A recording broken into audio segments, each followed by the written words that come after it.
તો મિત્રો જુઓ, ખુલ્લી જંગલમાં આ મંદિર આવેલું છે. આજુબાજુના વિસ્તારમાં તમને દેખાય છે કે કોઈ દેખાતું નથી આજુબાજુમાં. બસ ખાલી નેચર છે, પીસ છે, રસ્તો છે. અને અમે 2 જણ આવ્યા છે, તો અમે 2 જણ છે. તો જુઓ મિત્રો, રસ્તો તો કેટલો મસ્ત છે. હવે આ રસ્તો જોઈને એક વસ્તુ મને યાદ આવે કે આપણે જ્યારે નાના હતા ત્યારે કાલ પિક્ચર જોયું હતું. તો કાલ પિક્ચરની અંદર જે જંગલની વચ્ચેથી જે રસ્તો દેખાય છે, કે જે રસ્તો જાય છે, તો આ પણ એવો જ એક રસ્તો છે. અમને તો ખબર નથી કે આ મંદિર ક્યાં આવેલું છે, એટલે પૂછતા અહીં સુધી આવ્યા છે. હજુ પણ ખબર નહીં કે આગળ મંદિર છે કે પછી અમે બીજા રસ્તે આવી ગયા છે. પણ અમને એવું કહ્યું હતું કે સીધા જજો, અને જો તમને ધજા દેખાય તો એ જ મંદિર એ જગ્યાએ આવેલું છે. તો મિત્રો અમે આ નાની મોટી ગલીઓ જે રસ્તા છે એમાંથી નીકળી રહ્યા છે.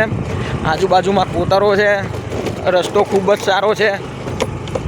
તો જુઓ મિત્રો, અને જુઓ આજુબાજુમાં કેવો નકરો જંગલ વિસ્તાર જ છે, બીજું કશું છે નહીં. ઓકે, ધજા દેખાઈ ગઈ. મેરડી માત કી જય. આ જ રસ્તો છે મેરડી માતાના મંદિરે. ફાઇનલી અમે આવી ગયા છે. તમને લોકોને પણ હું બતાવી દઉં કે જુઓ, આ દૂરથી પેલી ધજા દેખાય છે, એ આપણે મેરડી માતાનું મંદિર છે.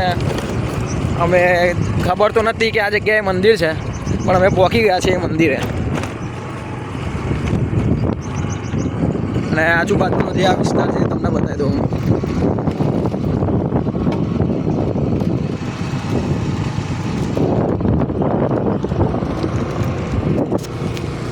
તો મિત્રો કહેવાય ને કે ફૂલ્લી એડવેન્ચર.